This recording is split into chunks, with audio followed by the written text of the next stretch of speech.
Terima kasih kepada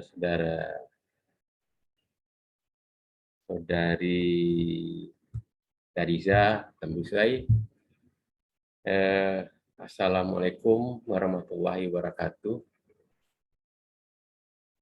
Waalaikumsalam warahmatullahi wabarakatuh. Selamat pagi, salam sejahtera bagi kita semua. Yang saya hormati para narasumber, Ibu Dr. Cut Fatimah Zuhra, Bapak Dr. Andes Edianto PhD, sebagai narasumber kuliah umum pada hari ini. Semua yang hadir hari ini adalah dari dosen perguruan tinggi dan swasta, mahasiswa S1, S2, S3, dan Bapak Ibu diharapkan dapat mengikuti dengan cara seksama, karena kuliah umum hari ini kimia organik adalah sebagai salah satu event daripada Himpunan Kimia Sumatera Utara. Kemudian narasumber tersebut memang ahli dan pakarnya dalam bidang kimia organik. Mudah-mudahan kuliah pada hari ini dapat berjalan lancar dan mohon tertib selama dalam mengikuti kuliah umum, dan ada waktu yang diberikan untuk memberikan pertanyaan-pertanyaan jika ada yang perlu ditanyakan. Demikian, saya pikir kuliah umum Himpunan Kimia Indonesia Cabang Sumatera Utara pada hari ini dibuka. Terima kasih.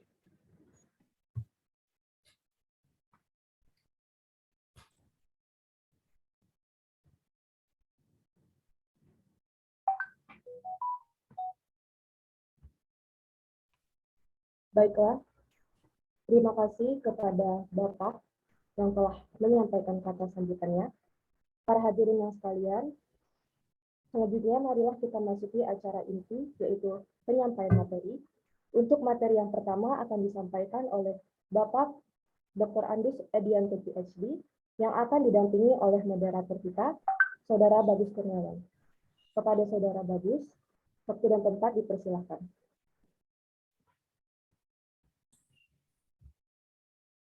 Izin saya screen ya, share screen ya.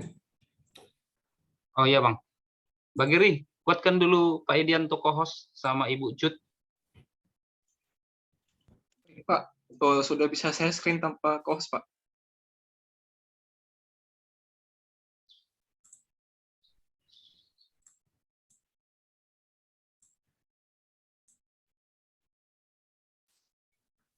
Apa sudah bisa dilihat share screen saya? Bisa, Pak. Sudah ya? Ya, bagus. Lanjut Bagus dulu. Baik, terima kasih sebelumnya kepada MC yang telah menyerahkan keberlanjutan forum kepada saya selaku moderator. Assalamualaikum warahmatullahi wabarakatuh dan selamat pagi buat kita semua. Hadirin peserta webinar kimia organik yang kami hormati, di sini saya akan memandu keberlangsungan pemateri 1 bersama dengan Bapak Dr. Andes Edianto PhD. Adapun beliau sebagai dosen kimia organik dari Universitas Negeri Medan. Nah, hadirin peserta webinar sekalian, nantinya pemateri akan menyampaikan materi kurang lebih selama 30 menit. Nah, bagi para peserta yang ingin bertanya, silahkan nantinya disampaikan pada kolom chat. Nanti akan saya bacakan satu persatu mungkin sesuai dengan waktu yang kita lakukan nanti. Nah, mungkin untuk itu, daripada memperlama waktu, langsung saja kita sambut pemateri yang sangat luar biasa, Bapak Dr. Andes Edianto PhD, dengan materi kimia organik mekanisme reaksi radikal bebas. Kepada Bapak Dr. Andes Edianto PhD, kami persilahkan dengan segala hormat. Oke, terima kasih. Assalamualaikum warahmatullahi wabarakatuh. Selamat pagi. Pertama-tama apresiasi kami kepada HKI yang dipimpin oleh Prof. Hari Agusnar, dan kita senang sekali ini bagian kegiatan yang memang mempererat komunikasi antara kimiawan paling tidak di Sumatera Utara atau di Indonesia. Jadi kami apresiasi dengan kegiatan ini. Mungkin langsung saja ya, ini mungkin keterbatasan saya selalu membuat materi ini kurang persiapan, mungkin baru pagi tadi saya kerjakan, tapi nanti dengan diskusi kita mungkin akan lebih baik apa materi yang akan kita sampaikan ini. Nah, kita sharing saja nanti ya, kalaupun ada di tengah ada pertanyaan silahkan nanti mungkin supaya tidak terlalu kaku dan lain-lain. Oke. Nah, saya menawarkan materi yang akan kita sampaikan itu adalah sebenarnya reaksi radikal ya, reaksi radikal bebas. Nah, tentu kita tahu ya di kimia organik ini atau sering saya ajarkan kepada mahasiswa ini ya, ini belajar kimia ini adalah sebenarnya ilmu yang sangat mengerikan begitu ya. Itu selalu saya. Kenapa? Karena nanti akan diajarkan yang namanya reaksi kimia. Apa itu reaksi kimia? Reaksi kimia itu ternyata ada punya syarat. Dia harus mampu, harus ada terjadi pemutusan ikatan, baru terjadi ikatan baru. Jadi sering saya mungkin dengan bahasa-bahasa sosial atau bahasa anak muda saya sampaikan ya. Kalau kita mau katakanlah kita menyukai seorang wanita, saya bilang, kebetulan wanita itu mempunyai pacar atau istri, maka secara logika kita harus mampu memutuskan si wanita itu dari pacarnya atau dari suaminya, begitulah. Makanya saya bilang ini ilmu yang sangat mengerikan sebenarnya, kan begitu. Lalu mungkin kalau di kimia nanti akan diajarkan bagaimana cara memutuskannya itu, begitu ya. Nah mungkin ini sebagai dasar dalam memahami reaksi kimia organik. Nah mungkin ini ya tujuan apalah, untuk apa kita mempelajari mekanisme reaksi dan lain ya. Salah satunya adalah nanti bisa memprediksi produknya apa yang akan terjadi kalau A tambah B misalnya. Lalu mungkin akan kita bisa juga kita prediksi bagaimana regioselectivity-nya atau stereoselectivity-nya. Karena nanti apakah nyerangnya dari depan, dari belakang, begitu ya. Mungkin kalau saya ajarkan kepada mahasiswa, karena apakah kita ngapelinya malam Jumat atau malam Minggu, nah itu ada maksudnya semua, tergantung siapa yang mau direaksikan, mungkin begitu. Dan berikutnya adalah kita bisa menerangkan pilihan-pilihan nanti kondisi ya. Kalau di mekanisme reaksi itu kan ada nanti misalnya contoh substitusi aja, ada substitusi nukleofilik, ada substitusi SN1, SN2. Nah itu nanti akan tergantung apakah kita menggunakan mak comblang. Nah begitu kalau saya mak comblang itu dalam kimia itu menggunakan pelarut atau enggak begitu ya. Karena reaksi kimia itu perlu kita pikirkan segala sisinya. Apakah perlu mak comblang misalnya? Kalau memang kita kurang kuat, misalnya kan penyerangnya kurang kuat sebagai nukleofilik yang lemah, maka memang sebaiknya harus pakai mak comblang, pakai pelarut. Kalau nggak terjadi reaksi. Nah begitulah nanti reaksi kimia itu dalam mekanisme itu semua kita pertimbangkan, termasuk nanti suhunya dan lain-lain. Mungkin begitu ya. Nah ini mungkin kita lewati saja ya tujuan-tujuan, nanti mungkin waktu terbatas, mungkin dalam diskusi saja nanti kita terangkan. Maaf ya, belum saya perbesar rupanya, maaf. Ya. Nah, jadi saya ulangi lagi, tujuan kita memahami mekanisme itu memprediksi produk apa yang kemungkinan terjadi, lalu mendesain. Mendesain nanti akan mendesain kita mau memproduksi bahan yang kita inginkan dengan sifat A, B, C, D. Nah, itu dengan mekanisme bisa kita atur karena syarat-syaratnya nanti akan kita penuhi, termasuk menggunakan pelarut apa dan lain-lain. Ya. Lalu tujuan berikutnya kita mempelajari mekanisme adalah nanti bagaimana supaya produk yang kita inginkan itu lebih besar, yield-nya lebih besar, mungkin gitu. Jadi betapa pentingnya kita mempelajari mekanisme reaksi. Nah, dalam hal ini mekanisme reaksi yang mau kita dalami adalah mekanisme reaksi radikal bebas atau free radical reaction mechanism. Nah, gitu ya.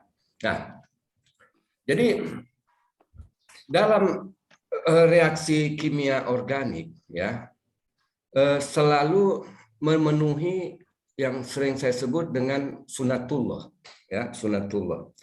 Arti sunatullah, aturan dari yang penciptanya ya. Di sana aturan orang kaya wajib bersedekah kepada orang miskin. Itu aturan utama. Aturan yang dibuat oleh pencipta, ya. Di dalam kimia organik juga begitu, ya. Yang kaya menyumbang kepada yang miskin. Sebenarnya reaksi kimia adalah, ya, itu adalah hanya gerakan penyumbangan elektron dari suatu atom atau gugus yang kaya kepada suatu gugus yang di sana kita kategorikan orang miskin. Mungkin begitulah istilah saya untuk mempermudah pemahaman, ya. Contoh kasus misalnya dalam reaksi katakanlah H2O tambah HCl gitu. Nah, kenapa anak panahnya dari non per elektron H2O, ya, di sana ada 2 elektron, itu saya sebutkan karena dia kaya, ya. Lalu kenapa dia menyumbangkan elektronnya kepada H daripada HCl? Karena H itu orang miskin. Kenapa miskin? Akibat mungkin daripada pemanasan atau pengadukan dan lain-lain, ya, secara energi, H dan Cl ini punya masalah. Kenapa? Walaupun H dan Cl ini adalah ikatan kovalen, ya, ikatan kovalen ini kan, artinya ijab kabul antara H dan Cl ini sebenarnya tadinya adalah pemakaian elektron secara bersama. Itu tadinya begitu. Tapi karena ada pemanasan atau karena ada provokasi, ada pengadukan dan lain-lain, ya, keluar asli daripada sifat Cl ini. Cl ini mempunyai elektronegativitas yang besar dibandingkan H. Kita tahu elektronegativitas itu maksudnya adalah kemampuan untuk menarik elektron terluar. Nah, di sini kita terjemahkan dia menarik elektron yang tadinya dipakai secara bersama. Nah, maka nanti Cl ini menjadi negatif, H ini menjadi positif. Maka saya katakan H ini menjadi orang miskin. Nah, di sekitarnya ada orang kaya, H2O mempunyai non per elektron. Maka H2O non per elektron daripada H2O itu akan menyumbangkan elektronnya ke H. Diambillah H itu oleh si H2O. Maka terbentuklah H3O positif dan Cl negatif. Kebetulan Cl negatif ini, ya, karena mempunyai elektron negativitas yang kuat, dia tahan menyandang kekayaan itu gitu ya. Karena nafsu untuk memegang hartanya itu cukup besar, yang kita sebut dengan elektron negativitasnya lebih besar si Cl itu. Maka inilah yang terjadi pada saat H2O tambah HCl akan menjadi H3O positif tambah Cl negatif. Makanya si larutan ini bersifat asam, mungkin begitu ya. Nah, itu sekedar gambaran bagaimana bahwa semuanya itu mengikuti sunatullah. Nah, sebelum kembali lagi kepada dalam reaksi kimia, itu syarat untuk terjadinya reaksi kimia itu harus terjadi pemutusan ikatan. Nah, dalam kimia organik ada terbagi 2 cara memutuskan ikatan, ya. Mungkin kalau dalam bahasa sosial suatu ikatan, katakanlah ikatan perkawinan, kalau terjadi perceraian, ya, maka ada berikutnya adalah kok terjadi perceraian, ada pembagian harta gonogini. Begitu juga di ikatan kimia. A dan B, mereka harus bercerai karena dipanas-panasi, ya. Reaksi itu kan karena dipanasi dengan dikasih energi lah begitu ya, dipanas-panasi, mereka harus bercerai. Maka terjadi, ya, mengikuti hukum yang berlaku. Siapa yang mempunyai elektronegativitas yang besar, maka dia akan menarik elektron walaupun tadinya ijab kabulnya menggunakan ikatan elektron secara bersama atau kita sebut ikatan kovalen. Maka kalau ini yang terjadi, pemutusan yang salah satunya elektron yang pemakaian bersama diambil oleh salah satu atomnya, maka ini disebut pemutusan heterolisis atau heterolisis cleavage, ya. Sehingga konsekuensinya maka akan terjadi A menjadi A positif, B menjadi B negatif karena dia kelebihan elektron. Si A ini kekurangan elektron. Sering saya gambarkan A menjadi orang miskin, B menjadi orang kaya. Mungkin begitu, ya. Nah, cara kedua pemutusan disebut pemutusan homolisis, ya. A dan B terjadi ikatan antara A dan B pada saat mereka harus putus hubungan antara A dan B, maka pembagian harta gonogininya sesuai dengan aturan, kebetulan ini aturannya karena A dan B tidak memiliki perbedaan elektronegativitas yang besar, hampir sama elektronegativitasnya. Maka peraturannya elektron A diambil kembali oleh A, elektron B diambil kembali oleh B. Maka akan terjadi A radikal tambah B radikal. Nah, hanya dua ini saja jenis pemutusan ikatan. Jadi nanti akan kita lihat kapan terjadi pemutusan heterolisis, kapan terjadi pemutusan homolisis. Tergantung syarat-syaratnya. Biasanya kalau seandainya dia menggunakan larutan, dia terjadi pemutusan heterolisis. Tapi kalau pemanasan dan lain-lain tanpa pelarut, itu akan terjadi pemutusan homolisis. Jadi tergantung situasi daripada reaksi kimia akan terjadi. Mungkin itu ya. Nah, akibat daripada perbedaan pemutusan antara heterolisis dan homolisis, maka akan terjadi, karena kita cerita kimia organik itu kita cerita karbon, ya, maka akan terjadi ada 4 jenis sebenarnya yang sering saya ajarkan, tiga jenis karbon, ya. Yang pertama itu karbokation. Apa itu karbokation dan kenapa dia terjadi karbokation? Misalnya karbokation karena misalnya C-nya ini berikatan dengan katakanlah atom yang elektronegativitasnya lebih besar, maka elektronnya ditarik oleh elektronegativitas yang lebih besar, maka dia akan ditinggalkan, elektronnya akan diambil oleh spesies yang lain, maka terbentuk karbokation. Artinya karbon yang kekurangan elektron, atau saya sebut ini karbon miskin, ya, karena dia kekurangan elektron. Ada juga nanti terjadi karboanion. Karboanion ini terjadi akibat C tadinya berikatan dengan atom-atom yang elektronegativitasnya lebih kecil daripada C, misalnya litium dan lain-lain. Maka elektronnya diambil oleh si C. Maka akibatnya C ini menjadi C karboanion. Dia karbon kaya, mungkin begitu. Nah, yang ketiga ini akibat tadi pemutusan secara homolisis, ya, elektronnya balik lagi ke karbon, maka terjadi karbon radikal. Dan berikutnya ada istilah karbon singlet dan karbon triplet. Atau kalau dulu saya diajarkan oleh Prof. Brahmana, oksigen singlet, oksigen triplet. Ini biasanya hanya elektron yang terjadi perubahan pada atom itu sendiri tanpa pengaruh yang lain. Begitu ya. Jadi saya akan nanti fokus kepada karboanion. Bagaimana karboanion ini? Ya, mungkin nanti Bu Cut atau apa mungkin menggunakan pemutusan heterolisis gitu ya. Saya fokus di reaksi radikal karena itu pemutusan secara homolisis yang akan menghasilkan karboanion gitu ya. Nah, sekarang ini bagaimana sifat daripada, katakanlah kita mempunyai karbon radikal, ya, karbon radikal. Nah, kebetulan ini kita sebut karena tergantung daripada siapa yang berikatan dengan C yang kita fokuskan ini, ya. Nah, ini kita sebut tertiary, gampang saja. Tertiary berarti dia mengikat 3 karbon, secondary dia mengikat 2 karbon, primary mengikat 1 karbon, ya, tetangganya itu bisa metil, bisa apa ya. Lalu karbon metil, radikal metil dia tidak mempunyai berikatan dengan karbon yang lain. Nah, sering saya asumsikan bahwasanya ya ini sangat mempengaruhi bagaimana sifat daripada nanti material ini. Jadi saya asumsikan begini, C tersier ini karena ini adalah 1 elektron, artinya ada non pair elektron atau radikal bebas, saya anggap dia orang miskin. Semuanya ini orang miskin. Masalahnya yang tertier ini dia orang miskin tapi tinggal di lingkungan orang kaya. Karena saya anggap metil atau alkil ini orang kaya. Jadi bisa dibayangkan bagaimana orang miskin tinggal di lingkungan orang kaya dibandingkan dengan yang metil, orang miskin tinggal di tempat orang miskin, bagaimana dia bisa perilakunya akan pasti akan mempengaruhi begitu. Nah, itulah yang saya katakan tadi, semuanya menggunakan sunatullah.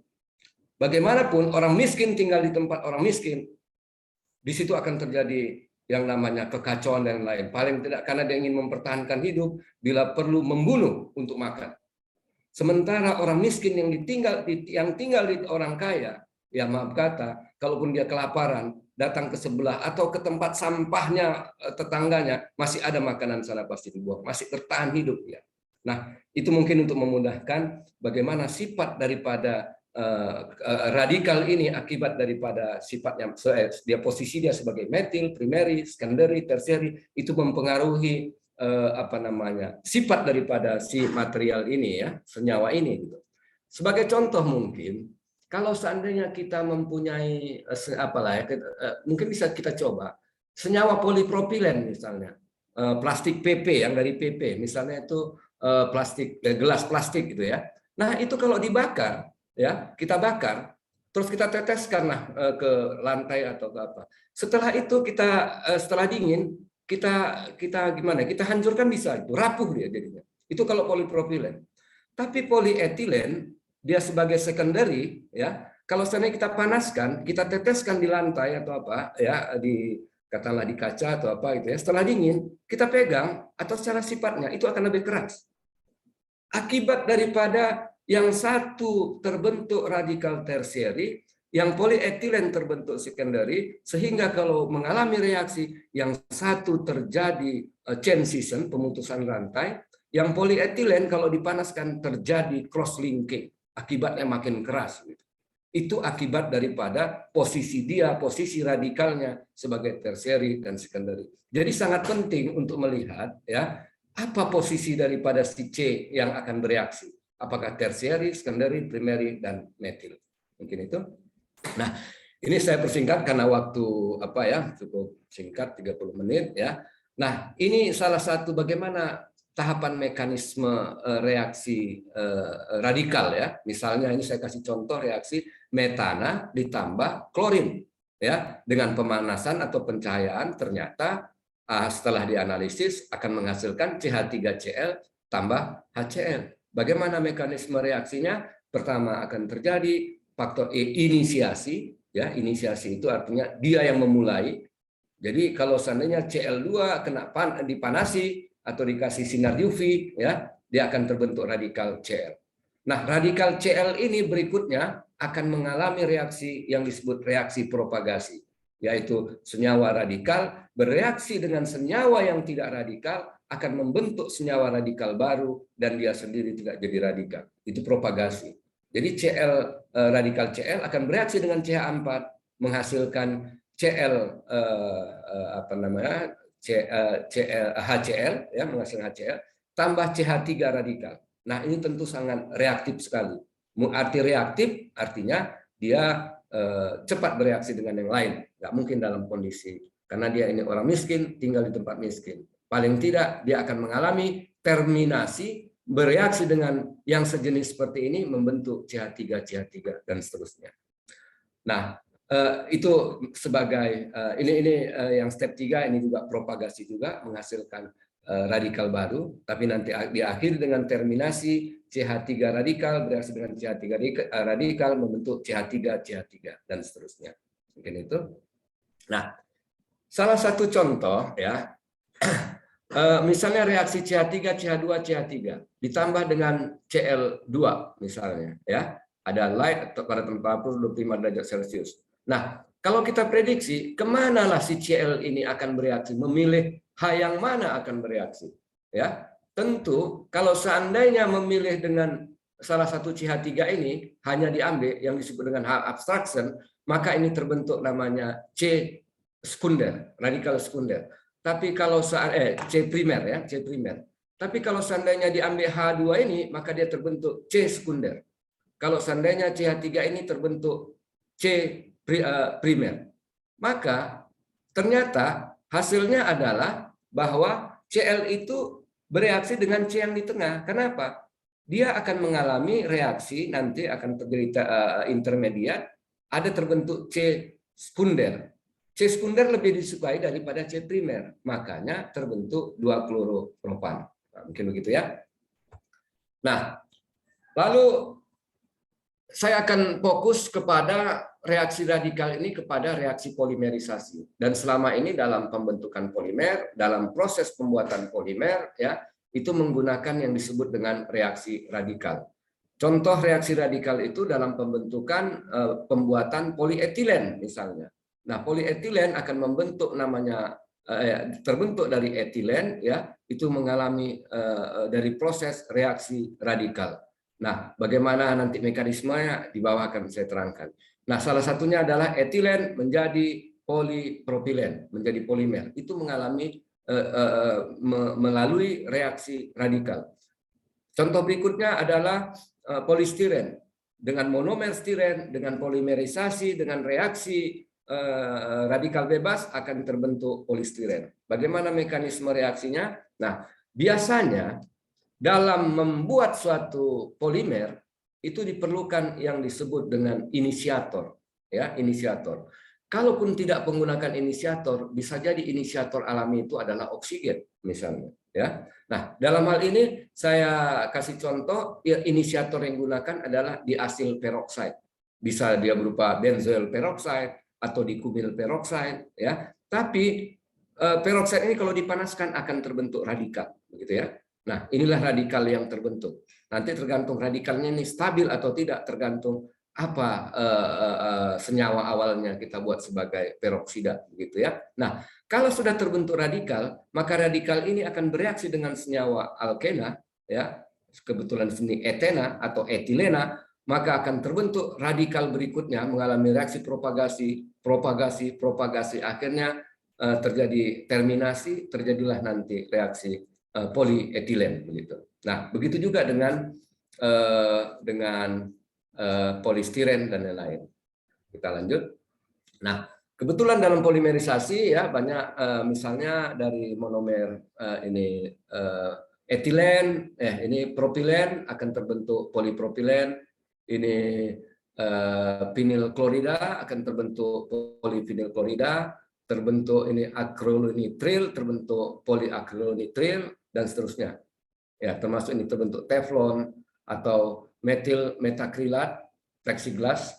Ini senyawa yang sangat bening, biasanya digunakan sebagai kaca mobil dan lain. Nah, ini semuanya mengalami reaksi melalui reaksi radikal. Nah, mekanisme tadi sudah kita diskusikan sama-sama. Nah, berikutnya ada sekarang saya ingin menawarkan juga kita diskusi tentang bagaimana penggunaan reaksi radikal ini dengan dengan ilmu termasuk relatif baru, ya, yakni dengan saya katakan ini grab modifikasi of natural polysaccharida. Nah, polisakarida termasuk Prof hari ini mendalami kitin atau kitosan. Ini sangat menarik, nanti bisa kita kembangkan, ya. Tapi di sini melalui reaksi yang saya sebut dengan reversible deaktivasi radikal polimerisasi. Ini satu metode yang sangat unik karena reaksi radikal yang bisa dikontrol, gitu. Tergantung berapa molekul yang berat molekul yang mau kita gunakan. Apakah berat molekul pendek atau panjang. Nah, ini bahannya salah satu potensi yang bisa kita kembangkan, memodifikasi katakanlah kitin atau selulosa, begitu.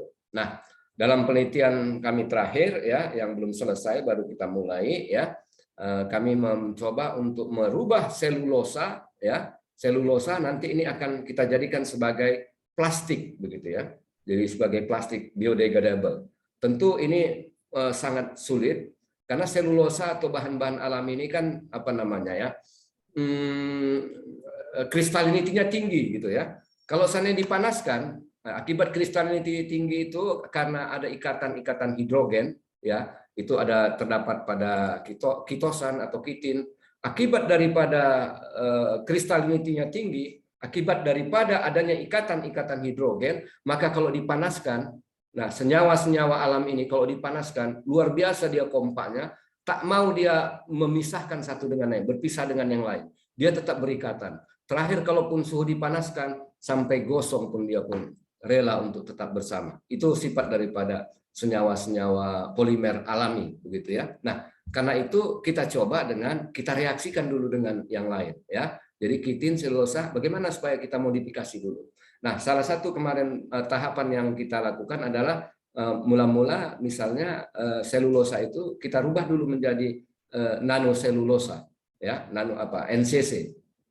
NCC nano selulose kristal, ya, atau NFC, nano fibrillated kristal. Nah, mungkin kitosan bisa kita buat seperti itu juga dalam bentuk nano dulu, begitu ya. Karena kalau dalam bentuk mikro, pengalaman kita masih sulit untuk melakukan reaksi berikutnya. Nah, jadi ini mungkin agak sedikit ini ya perlu, tapi mungkin nanti bisa kita diskusikan ya. Jadi ini yang A ini melalui proses reaksi namanya ATRP. ATRP ini Atomic Transfer Radical Polymerisasi. Nah, bagaimana prinsipnya? Jadi kalau tadi misalnya selulosa, ya, selulosa itu kan mengandung gugus OH, ya. Nah, itu saya coba nanti kita rubah menjadi PX atau selulosa yang ujungnya nanti ada senyawa BR-nya. Kenapa? Karena BR nanti mudah dilepas. Itulah kurang lebih idenya ya. Nah, kita reaksikan dengan logam dalam hal ini dalam reaksi ATRP ini Cu positif 1, ya, dan menggunakan ligan. Ya, ligan supaya dia stabil Cu positifnya. Nah, reaksinya itu adalah nanti si Cu ini akan menarik si X ini gitu ya, menarik si X atau si Br. Tapi menggunakan reaksi radikal, satu elektronnya saja berikatan nanti dengan Cu, sehingga Cu akan menjadi Cu2 positif. Nah, gitulah kurang lebih ininya ya. Sehingga PN ini akan menjadi PN radikal.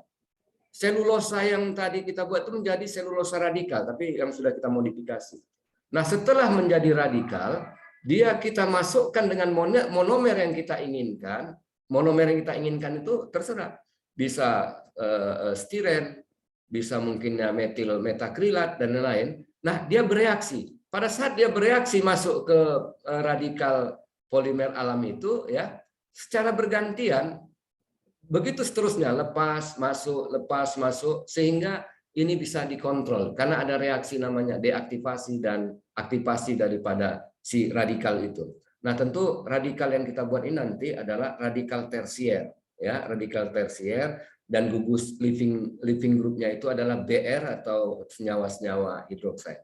Sehingga akan terbentuk nanti suatu polimer baru yang bisa kita tempelkan dengan monomer yang lain, sehingga nanti bersifat plastis dia. Mungkin begitu idenya ya. Nah, yang berikutnya, yang kedua, itu namanya RAF. Ya. RAF itu adalah apa tadi? Reversible deaktivasi radikal polimerisasi. Ini lebih unik lagi, ya. Sama. Jadi polimer itu monomer kita reaksikan dengan inisiator. Inisiator itu bisa AIBN, azoisobutyrnitril, ya. Sehingga monomernya menjadi menjadi radikal. Nah, ada senyawa ini kita sebut senyawa RAF, ya, suatu ester dari tioester, ya. Nah, ini juga begitu. Ternyata ini akan menjadi suatu radikal yang stabil, ya, stabil, sehingga nanti monomernya itu pada saat si PM ini polimer ini keluar, masuk monomer, keluar lagi, masuk monomer secara bergantian seperti itu. Sehingga nanti akan terbentuk suatu polimer yang terkontrol, ya, yang terkontrol melalui ATRP atau RAF, ya. Mungkin saya belum bisa menggambarkan atau memberikan contoh dari apa yang kami buat saat ini karena memang masih tahap pengerjaan, belum berhasil, ya. Tapi akan kita lanjutkan mungkin ke depan ini. Tapi ini sangat menarik. Kita bisa memodifikasi banyak material, ya, sesuai yang kita inginkan, dan itu bisa kita kontrol reaksinya. Nah, makanya kita sebut dia ATRP dan RAP, ya, daripada makna daripada ATRP dan RAP itu. Nah, selanjutnya ini sebagai gambaran ilustrasi, ya. Jadi prinsipnya itu polisakarida, ya, artinya itu bisa selulosa, kitin atau kitosan, pati, bahkan mungkin bisa katakanlah lignin begitu ya sebagai limbah, itu bisa kita modifikasi dengan cara grafting. Itu tadi menempelkan material baru atau monomer baru, baik melalui yang disebut dengan grafting from atau grafting to atau grafting through, ya. Nah, itu bisa secara gambaran bisa kita lihat apa itu grafting from, apa itu grafting to, dan apa itu grafting through dari gambaran yang kita dapatkan, mana monomer yang nempel atau radikal makroradikal yang kita tempelkan. Nah, tentu saja kalau ATRP dan salah satunya adalah menggunakan grafting Drew ya, karena kita buat makro radikal. Jadi prinsipnya tadi polisakarida itu kita jadikan sebagai makro radikal, kita radikalkan dia. Maka dan berikutnya bereaksi dengan dirinya sendiri, terbentuklah suatu senyawa baru yang mungkin karakternya akan jauh berbeda dari karakter polisakarida yang kita siapkan.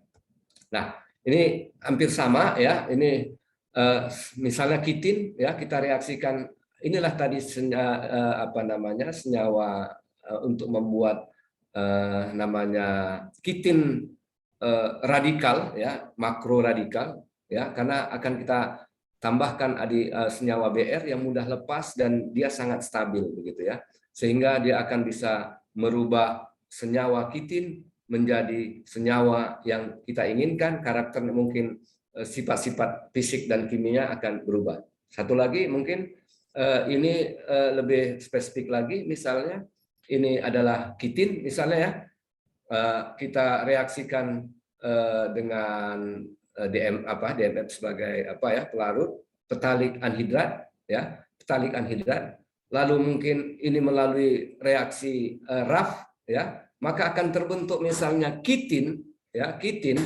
yang di sana ada polimer, ini polimer yang kita masukkan ya, senyawa amida, atau ini senyawa akrilat yang kita masukkan.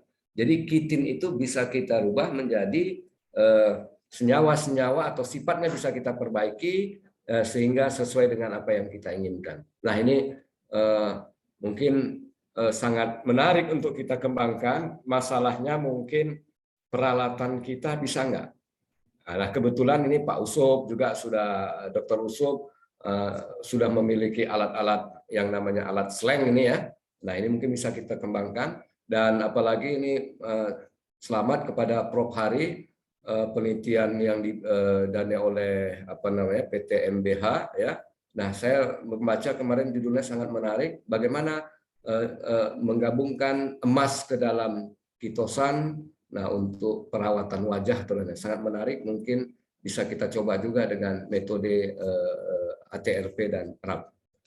Mungkin begitu saja ya. Jadi ini juga gambaran bagaimana kita merubah, misalnya ini tadi katakanlah dextran atau selulose ya, kita masukkan senyawa-senyawa yang kita inginkan, kebetulan misalnya senyawa ini monomernya adalah metil metakrilat, maka dia akan bisa ditempelkan metakrilat itu ke dalam selulose atau dextran atau kitin, sehingga akan merubah sifat daripada senyawa induknya. Saya kembalikan ke moderator untuk kalau ada tanya jawab, kami persilakan. Baik, terima kasih kepada Bapak Dr. Andes Edianto PhD selaku pemateri pertama. Luar biasa ya hadirin semua. Tadi sama-sama kita sudah saksikan materi terkait tentang mekanisme reaksi radikal bebas. Nah, bagi hadirin peserta webinar yang ingin bertanya, dipersilahkan untuk bertanya terlebih dahulu melalui kolom komentar. Tunggu nih pertanyaannya. Sampai sejauh ini masih kosong ini. Belum ada pertanyaan ini Pak Edi.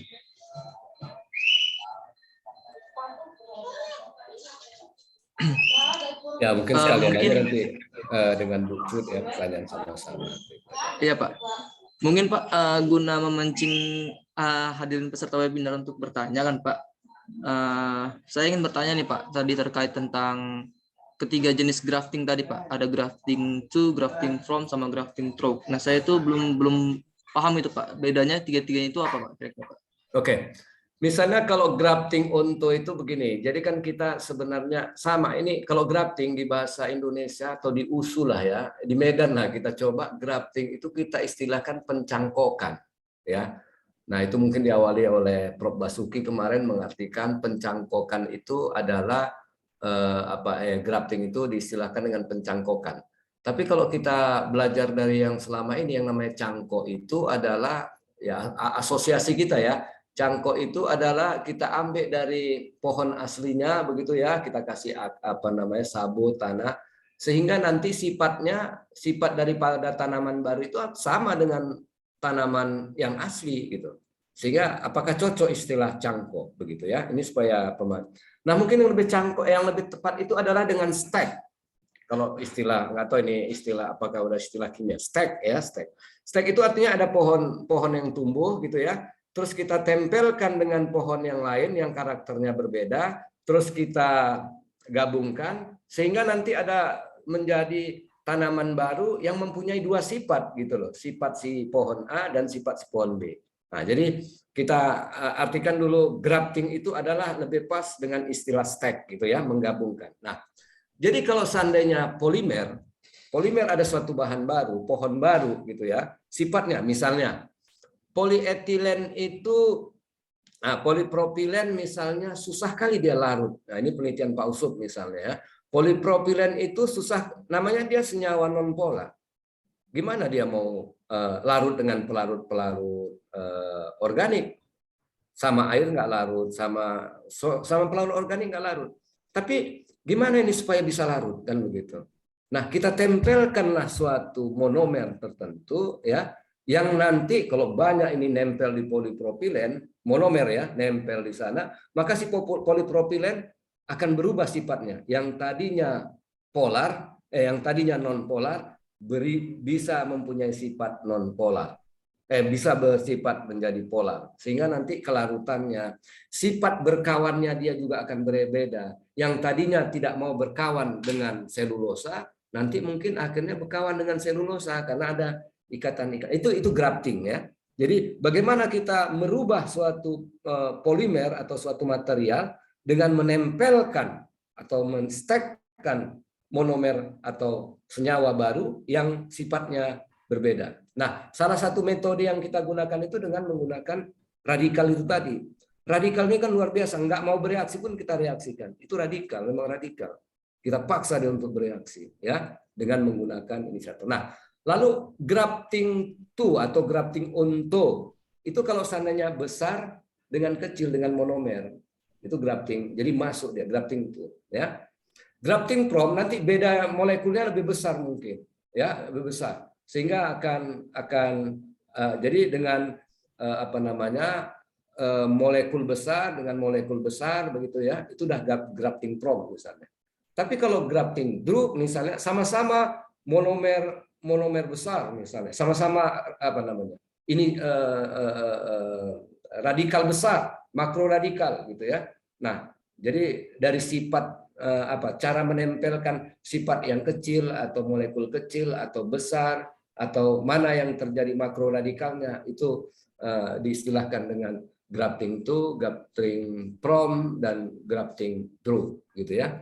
Nah, tentu saja prosedurnya juga akan berbeda begitu ya. Jadi kalau ATRP RAP itu bukan grafting to, tapi itu lebih condong ke grafting from atau grafting through. Itu istilah bahasa Inggris saja itu untuk ini. Tapi yang penting paling tidak targetnya mengerti makna daripada grafting itu, yakni bagaimana menstek atau menempelkan sifat baru suatu senyawa kimia ke dalam polimer atau monomer yang baru. Itu ya, terima kasih. Baik Pak, terima kasih Pak. Oke, bagus. Saya mau tanya sama Pak Edi. Ini dosen saya. Silakan Pak. Jadi Pak Edi, kalau untuk kitin yang mana yang cocok graftingnya? From, to, atau true? Tergantung. Jadi memang tergantung apanya mau kita rubah misalnya. Tentu tidak dari kitin, Prof. Apakah kita rubah jadi kitosan dulu, Prof ya? Nah, kalau seandainya mau grafting secara reaksi kimia saja, sebenarnya kan bisa di sana ada gugus misalnya amida ya pada kitosan. Amina. Itu kalau pada kitin ya amina. Atau salah saya, gitulah ada senyawa amin atau amida begitu. Nah di sana itu sebenarnya dia punya sifat yang namanya nukleofilik. Dia ada non pair elektron di sana punya si N.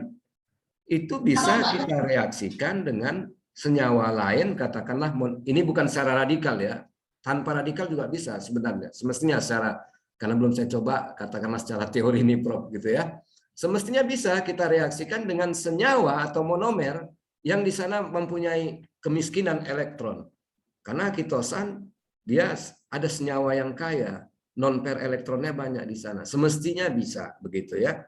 Nah, jadi biasanya kalau pertanyaan apakah katakanlah kitin itu bisa grafting to atau grafting through, semuanya bisa. Tergantung kita metode mana yang kita reaksikan. Nah, kalau seandainya melalui ATRP dan lain-lain tadi itu, nanti itu si OH atau NH daripada kitin itu kita rubah dulu, kita reaksikan dengan senyawa apa namanya? Kita sebut senyawa, saya singkatannya IBIP atau BI. Dia senyawa BR, Prof, tapi tersier.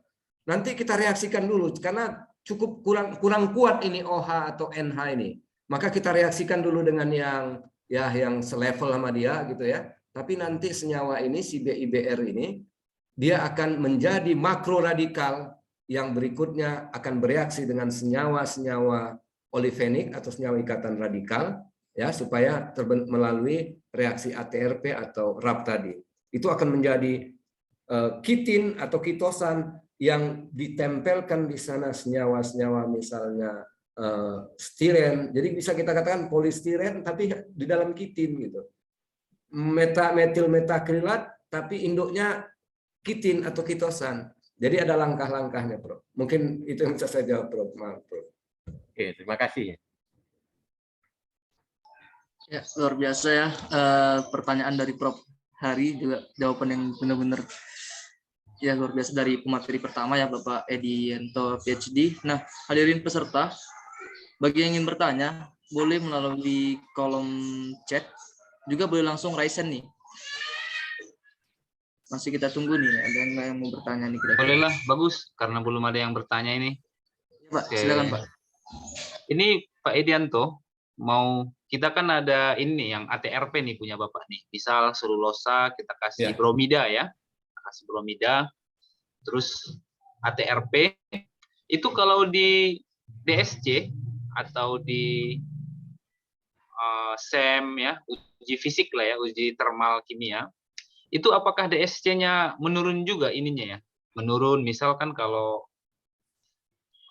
selulosa itu titik lelehnya misal 100, yang senyawa awal tuh yang bromidanya misal 50, berarti dia kemungkinan ke 90 dan bromidanya ke 70 gitu. Itu kira-kira kenapa bisa dia jadi mendekat gitu antara kedua titik leleh ini?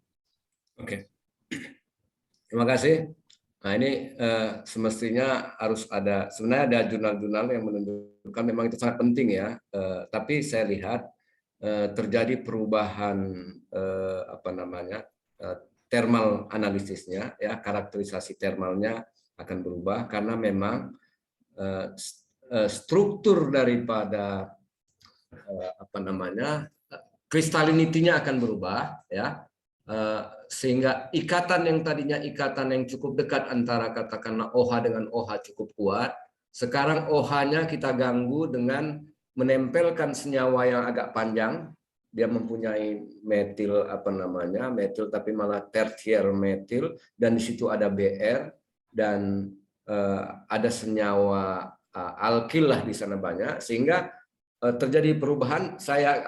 Beberapa jurnal yang saya baca, kristalinitinya atau titik ininya meltnya itu pasti berubah ya, dan nanti deformasinya juga berubah karena nanti ada senyawa yang sudah ditempelkan di sana begitu. Jadi memang beberapa jurnal yang saya baca thermal analisisnya berubah, menunjukkan bahwa itu juga terjadi ikatan baru, senyawa baru. Contohnya lah tadi kalau seandainya pati atau selulosa yang sudah kita tempelkan di sana polistiren misalnya. Tentu di sana polistirennya lebih dominan. Ada beberapa peak yang akan nanti menjadi meltnya si polistiren dan TM daripada selulosa begitu. Masih ada dua-dua di sana. Dan tentu saja nanti saya lihat TGA dan DSC sifat thermalnya itu berubah, Pak Usut. Nah, ini sangat menarik, mungkin nanti bisa kita lanjutkan. Pak Usut punya alat yang sudah menyiapkan, tapi selama ini untuk sebagai katalis bisa kita kerjasama, karena potensi sekali ini bahan yang bisa kita kembangkan itu tentu polisakarida yang melimpah di Indonesia begitu ya. Semua ini Pak Edi kan, kemarin kan kita ini nih, hitung nih komputasinya nih antara selulosa itu dengan seperti bromida gitu. Kita anggaplah berikatan dan berinteraksi gitu. Cuman masalahnya begitu kita optimasi justru dia menjauh jaraknya. Artinya dia tidak bisa, kalau menjauh berarti kan tidak bisa berikatan ya atau berinteraksi gitu. Padahal kalau kita karakterisasi kayak selulosa itu hasilnya dapat gitu ya, hasilnya dapat. Ini kira-kira kenapa hasil komputasi dengan eksperimen akhirnya Ya, berbeda mungkin di juga gitu. eksperimen ini apakah memang sudah terbentuk itu dulu, apakah sudah terbentuk tadi misalnya selulos yang ujungnya bromide itu tadi begitu ya, ATRP agent atau rough agentnya itu sudah nempel di sana begitu. Karena memang ini ya selama ini kita gunakan ini reaksi ini sangat sensitif sekali terhadap udara. Walaupun di alat slang Pak Usut itu sudah dikasihnya nitrogen atau apa, memang sudah inert lah begitu. Tapi ada oksigen masuk sedikit saja itu akan susah. Walaupun ada berikutnya metode-metode baru ya yang tidak terpengaruh dengan adanya oksigen atau udara begitu. Nah, pertanyaan Pak Usut tadi, apakah memang sudah benar molekul yang terbentuk itu adalah makroradikal daripada yang sudah kita tempelkan senyawa EBIP-nya itu tadi atau bromo itu tadi begitu.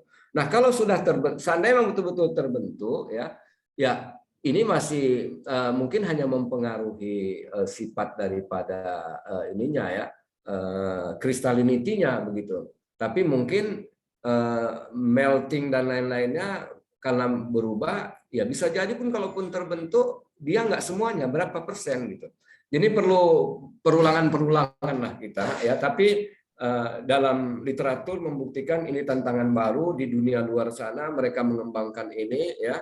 Apalagi dengan metode RAP dan ATRP ini, mungkin kalau kita keroyokan sama-sama kita diskusi sering tentang teknologi baru ini ya, reaksi mekanisme baru ini, saya pikir kita akan juga bisa leading.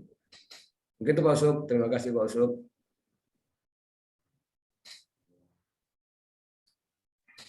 Baik, hadirin para peserta. Masih belum ada yang bertanya nih sepertinya Pak dari para peserta. Oke ya, mungkin tadi ada pertanyaan-pertanyaan yang sangat-sangat luar biasa ya dari Bapak Prof. Hari, juga dari Bapak Dr. Muhammad Yusuf ya. Sejauh ini saya berikan kesempatan satu kali lagi nih buat satu orang penanya ya, satu orang penanya terakhir mungkin adakah dari para peserta yang ingin bertanya?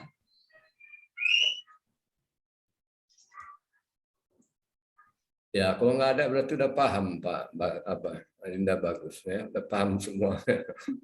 Tinggal kita buat nanti apanya kan, apalagi nggak ada ujian lah. Baik, hadirin para peserta sekalian, karena tidak ada lagi nih sampai sejauh ini yang bertanya, maka dari itu saya selaku moderator mengucapkan banyak-banyak terima kasih nih kepada Bapak pemateri, Bapak Edianto PhD yang telah luar biasa pada hari ini memberikan materi yang benar-benar bermanfaat bagi kita semua yang ada dalam room Zoom meeting ini. Nah, dan juga ada sedikit kenang-kenangan ini Pak dari HKI Pak, dari Himpunan Kimia Indonesia Pak. Mungkin boleh operator di share screen. Nah, ini Pak, ada sertifikat dari HKI. Nah, bagi teman-teman peserta, hadirin peserta sekalian, diharapkan untuk menghidupkan kamera karena kita akan mengambil sesi dokumentasi. Nah, mungkin kepada operator bisa diarahkan atau dipandu.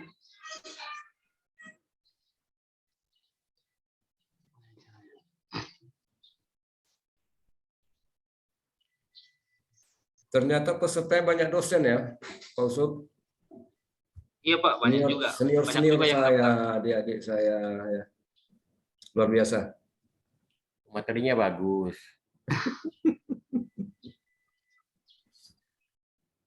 Bagaimana, operator? Sudah bisa kita mulai dokumentasinya? Baik, diharapkan untuk para partisipan untuk menghidupkan kameranya.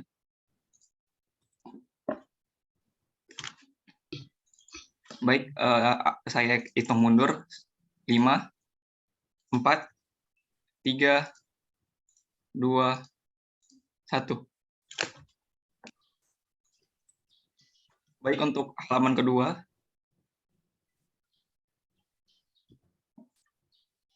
5, 4, 3, 2, 1.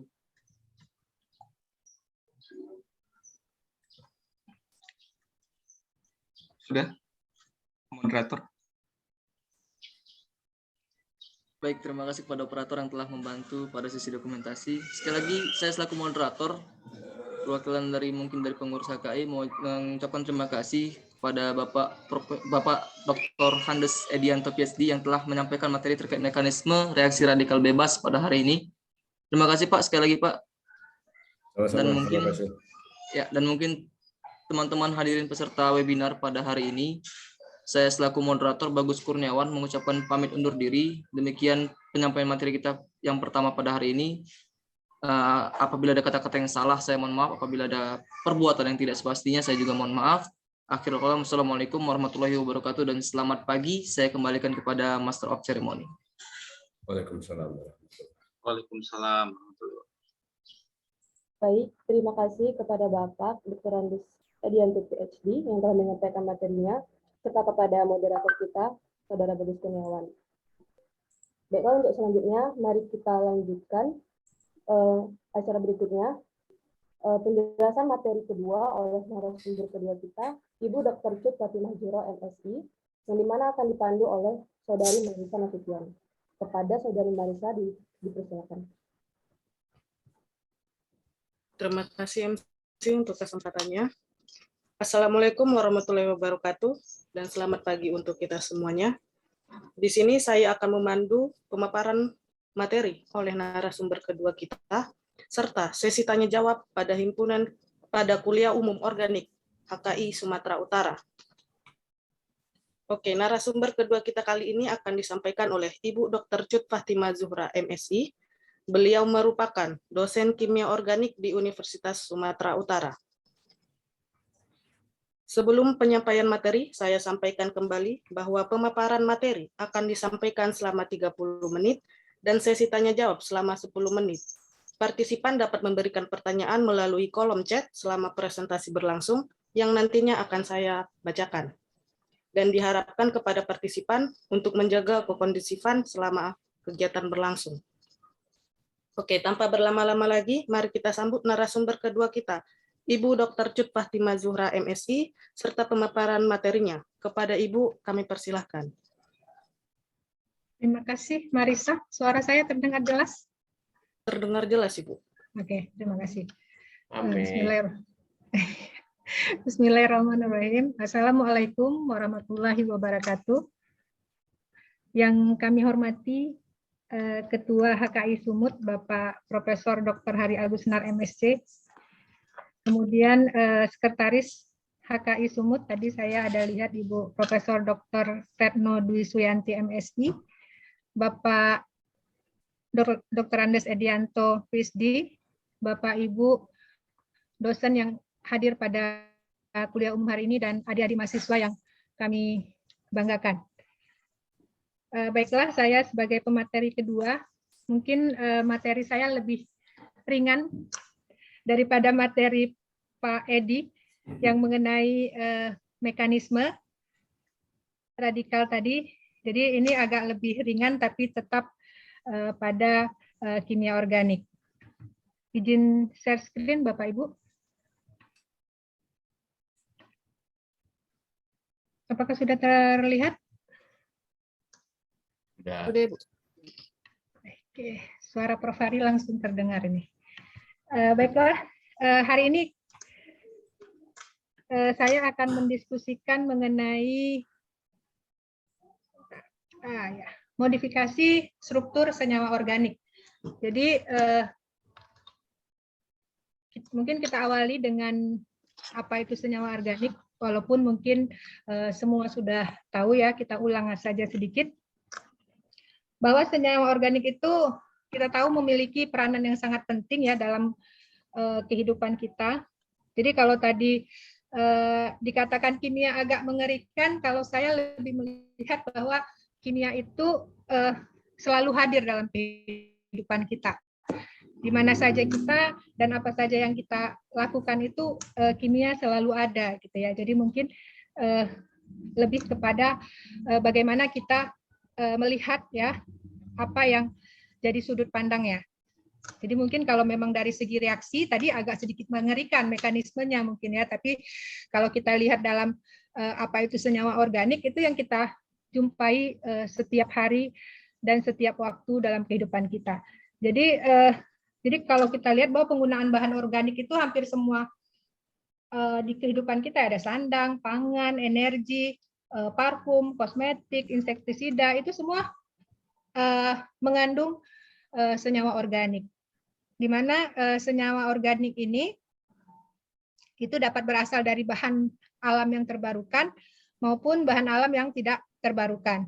Di mana kalau yang bahan alam terbarukan itu yang berupa senyawa organik bahan alam yang berdasarkan proses metabolismenya itu dapat dibagi menjadi metabolit primer dan metabolit sekunder.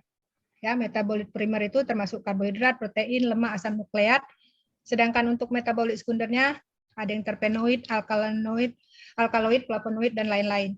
Dan untuk bahan yang tak terbarukan itu ada yang diperoleh dari produk perekahan dari minyak bumi. Nah, secara metabolit primer ini merupakan senyawa yang dihasilkan oleh makhluk hidup dan bersifat esensial bagi proses metabolisme. Jadi kita tahu bahwa senyawa metabolit primer ini merupakan senyawa makromolekul ya yang terbagi dalam 4. Itu ada karbohidrat, kemudian ada protein, lemak, dan asam nukleat. Dan ini semua merupakan suatu makromolekul. Nah, ini sedikit mungkin teori mengenai unsur dari masing-masing dari metabolit primer itu. Nah, kita lihat di sini semua adalah sumber karbon yang bisa kita olah ya, kita modifikasi nantinya menjadi bahan-bahan yang lebih mempunyai nilai dan fungsi yang lebih banyak. Nah, ini kita lihat bahwa contohnya ini enzim, serat, gula, glikogen, selulosa, lemak, minyak, DNA dan sebagainya. Nah, itu ada semua dalam kehidupan kita. Dan ini bisa kita sebagai orang kimia kita manfaatkan untuk membuat suatu penelitian yang baru ya agar menghasilkan bahan yang lebih punya nilai lebih tinggi. Nah, tadi senyawa tadi merupakan suatu makromolekul ya atau polimer yang tadi sudah dijelaskan juga oleh Pak Edi. Jadi bahwa ini molekul raksasa yang tersusun dari molekul yang sederhana. Jadi ada polimer alam ya, kita lihat contohnya misalnya karet. Kemudian ada yang hasil sintesis ya, polietilen misalnya. Dan ada juga yang polimer semisintetik. Nah, ini yang akan kita diskusikan. Apa itu polimer semisintetik? Itu adalah polimer alam yang kita modifikasi dengan bahan kimia ya sehingga membentuk polimer yang baru. Kenapa harus kita lakukan modifikasi? Nah, modifikasi atau bongkar pasang. Jadi dia udah ada senyawanya, udah ada gugus fungsinya, kita modifikasi gugus fungsinya. Supaya apa? Supaya dia punya nilai lebih. Jadi kalau kita misalnya tadi kita udah seperti ini gitu ya, biar tambah bagus, tambah cantik misalnya ya, yang pakai ditambahlah skincare, ditambah ini, ditambah itu jilbabnya atau rambutnya. Nah, itu kita modifikasi. Yang dari awal kita modifikasi supaya dia punya nilai yang lebih. Ya, jadi kita buat senyawa baru yang punya aktivitas lebih tinggi. Misalnya, masa kerja lebih panjang, toksisitasnya lebih rendah, efek sampingnya lebih rendah, lebih selektif, lebih stabil, dan sebagainya. Nah, ini yang akan kita diskusikan.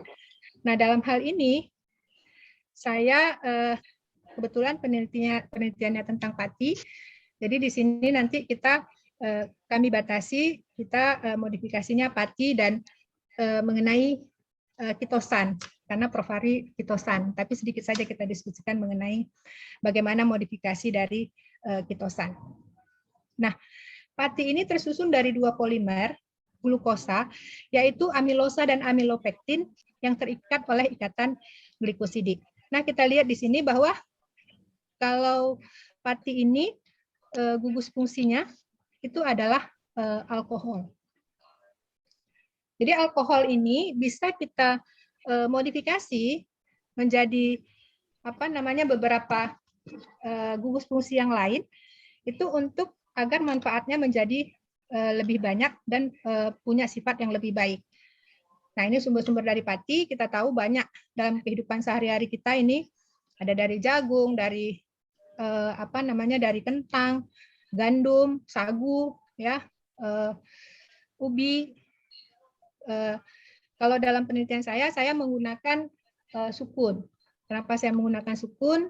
Karena sukun itu kan dia musiman ya, musiman. Jadi ketika dia banyak bisa berlimpah dan bisa tidak dimanfaatkan secara maksimal karena dia bukan merupakan makanan utama ya. Jadi bisa kita gunakan mengambilkan patinya dan kita buat berbagai macam modifikasi untuk menaikkan nilai lebih dari pati.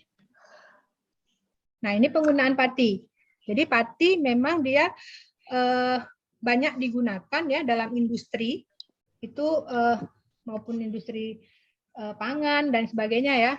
Itu ada dalam industri kertas, tekstil, permen, plastik biodegradable, kemudian obat-obatan, sirup glukosa, kosmetik, lem. Nah, ini banyak, jadi bisa kita gunakan dalam berbagai industri.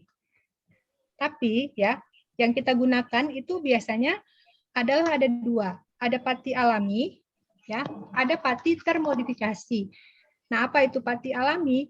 Itu pati alami adalah pati yang belum mengalami perubahan sifat fisik atau kimianya. Jadi memang belum kita olah. Jadi memang baru kita isolasi ya dari sukunnya dapat pati alami. Nah, biasanya pati alami ini dalam penggunaan di dalam industri itu mempunyai beberapa kelemahan. Ya, itu misalnya yang berhubungan dengan detogradasi, kestabilan rendah dan ketahanan pasta yang rendah. Jadi agar dia bisa dimanfaatkan lebih, pati ini kita modifikasi. Jadi pati yang tadi alami kita beri perlakuan tertentu untuk menghasilkan senyawa dengan sifat yang lebih baik. Artinya untuk memperbaiki sifat sebelumnya ya yang tidak diinginkan.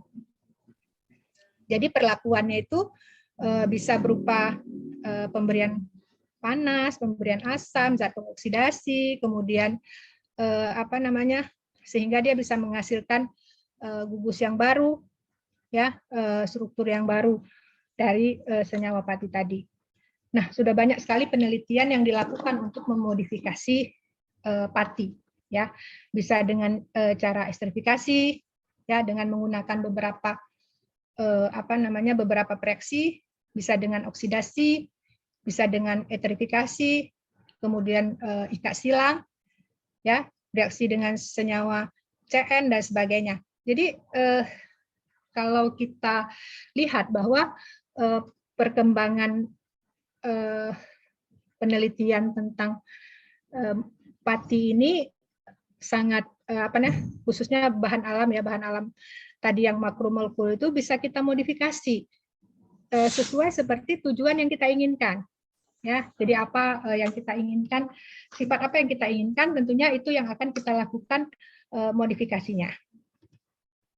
Nah, ini adalah beberapa tipe dari pati termodifikasi. Ya, jadi kalau misalnya pati praglitanasi itu misalnya sifatnya larut dalam air dingin, kemudian biasanya digunakan di dalam puding, ya, pati hidrolisis asam. Kemudian ada dekstrin, pati teroksidasi, ester, dan reaksi ikat silang. Ini adalah adalah beberapa sifat dan pemanfaatan dari pati yang telah dimodifikasi. Nah, kalau kita hidrolisis dengan asam, itu pati yang tadi yang tersusun dari banyak monomer glukosa itu akan terhidrolisis sehingga dia ukuran molekulnya menjadi lebih kecil, ya, menjadi lebih kecil sehingga dia meningkatkan pasta untuk membentuk gel. Jadi kalau kita hidrolisis dia terpecah-pecah, ya, sehingga menyebabkan viskositasnya menurun, kemudian peningkatan kelarutan dalam air, suhu gelatinnya lebih rendah, penurunan tekanan osmotik dan sebagainya. Jadi ini bisa kita lakukan kalau kita menginginkan produknya itu punya sifat misalnya viskositasnya rendah dan sebagainya. Kemudian bisa juga dengan ikat silang, crosslink, ya. Jadi bisa pati tadi direaksikan dengan reagen di atau polifungsional, ya, seperti sodium trimetafosfat, epiklorohidrin, sehingga nanti dia bentuk ikat silang. Jadi ada seperti jembatan yang menghubungkan antara satu pati dengan pati yang lain. Nah, sebagian besar pati yang di crosslink itu punya tahan terhadap pH rendah dan pengadukan. Nah, ini crosslink ya. Dia bisa dengan menggunakan sodium trimetafosfat, bisa juga dia menggunakan sodium tripolifosfat. Ya, ini jadi ikat silang dia karena ada fosfat, jadi terhubung ya dengan jembatan fosfat antara satu pati dengan pati yang lainnya. Kemudian kita juga dapat mengoksidasi pati. Jadi kita tahu bahwa pati itu mengandung gugus alkohol, ya. Jadi kalau gugus alkohol kita oksidasi, dia bisa jadi aldehid, bisa juga jadi asam karboksilat, ya. Jadi sehingga biasanya yang bereaksi itu adalah OH yang ada pada OH yang bebas, OH primer atau OH sekunder yang terdapat pada pati tersebut. Ya, jadi ini kan tadi ada OH yang pada C nomor 2, nomor 3 dan nomor 6. Nah, ini dapat dioksidasi. Ini OH primer, ini OH sekunder. Biasanya kalau direaksikan dengan natrium hidroklorid itu jadi aldehid. Ya, kalau dengan hidrogen peroksida awalnya jadi aldehid, kemudian teroksidasi lagi dengan adanya H2O2 ini, maka terbentuk asam karboksilat. Kalau kita reaksikan dengan triodat, itu biasanya yang terbentuk adalah pati dialdehid. Jadi yang diserang adalah OH yang sekunder yang terdapat pada C nomor 2 dan C nomor 3. Ya, sehingga dibentuk 2 aldehid. Nah, eterifikasi bisa juga dengan reaksi eterifikasi, pembentukan eter ya. Jadi pati terhidroksipropilasi umumnya dibuat dengan eterifikasi pati dengan propilen oksida dengan adanya katalis basa. Jadi basa dulu direaksikan untuk mengaktifkan OH ini, baru direaksikan dengan propilen propilen oksida sehingga nanti terbentuk suatu pati eter. Ya, ini kita lihat ya. CH2-nya tadi ini O membentuk eter dengan propilen oksida. Pati eterifikasi atau pati hidroksipropil banyak digunakan dalam produk makanan di mana stabilitas viskositas dan stabilitas bekunya. Jadi biasanya, nah sekarang ada lagi penelitian yang modifikasi ganda. Jadi setelah dia dimodifikasi pembentukan senyawa baru, dibuat lagi crosslink lagi, ya. Jadi modifikasi ganda itu sekarang. Jadi ini biasanya bisa untuk memberikan viskositas, stabilitas yang diinginkan atau pengolah ini biasanya juga digunakan sebagai pengental. Jadi kalau saya lihat kadang-kadang kita kalau membuat penelitian ya mungkin buat adik-adik mahasiswa, kalau dosen kan masing-masing sudah punya track record ya.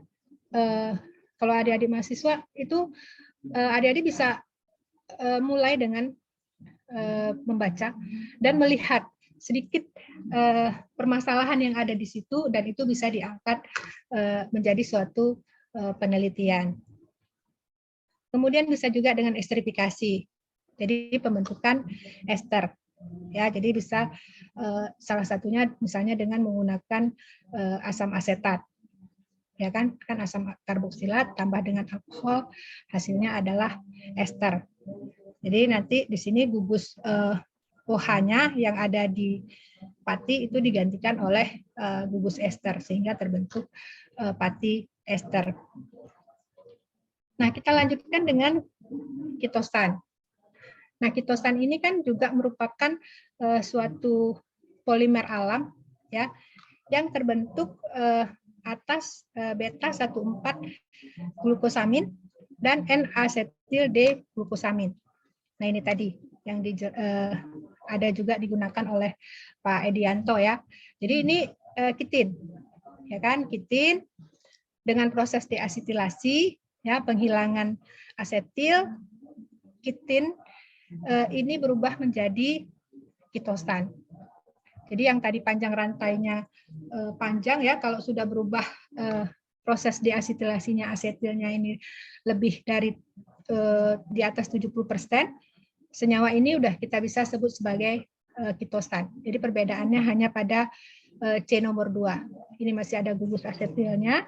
Di sini sudah terbentuk NH2. Nah, karena perubahan tadi dari gugus fungsi dari senyawa ini ya. Nah, dia menyebabkan reaktivitas dari senyawa ini menjadi bertambah. Ya, kita lihat bahwa dia punya gugus NH2, dia punya gugus OH pada C3 OH sekunder, dan pada C6 OH primer, pada C2 itu punya gugus amin. Jadi karena dia punya gugus-gugus yang sangat reaktif ini, jadi dia sangat mudah untuk kita modifikasi. Strukturnya kita modifikasi. Nah, urutan reaktivitasnya itu kita tahu bahwa NH2 itu lebih reaktif ya dibandingkan dengan NH, dibandingkan dengan OH pada C3, dibandingkan dengan OH pada C6 ya. Jadi karena dia reaktif, jadi ada beberapa modifikasi yang dapat kita lakukan. Jadi misalnya kalau kita mau mereaksikan dia mentransformasi tadi, memodifikasi kitosan pada gugus N-nya tadi, NH2, yang NH2 itu atau N dan O, kita nggak perlu pakai gugus pelindung. Kenapa? Karena kan udah pasti ketika dia sangat reaktif, ya pasti dia duluan yang akan bereaksi, ya kan? Jadi kita nggak perlu pakai gugus pelindung kalau yang mau kita reaksikan itu gugus N-nya atau gugus N dan O, ya. Nah, ini beberapa penelitian yang sudah dilakukan ya oleh peneliti-peneliti ya dari seluruh dunia.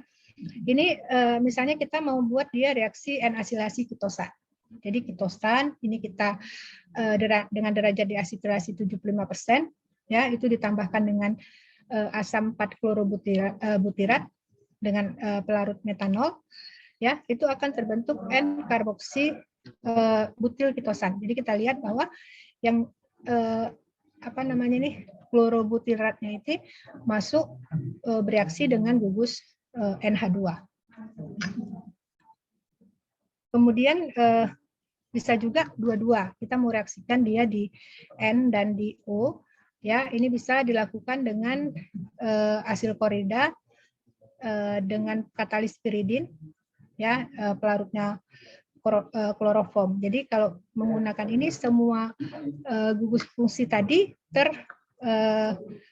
bereaksi dia, reaksi ya. Jadi ada bentuk O alkilasi, ya O alkilasi ini terbentuk, N alkilasi juga terbentuk. Tapi ketika kita tambahkan dia dengan NaOH, itu nanti ikatan ester ini putus. Ester ini putus, sehingga yang terbentuk adalah hanya N asil kitosan. OH-nya kembali membentuk OH.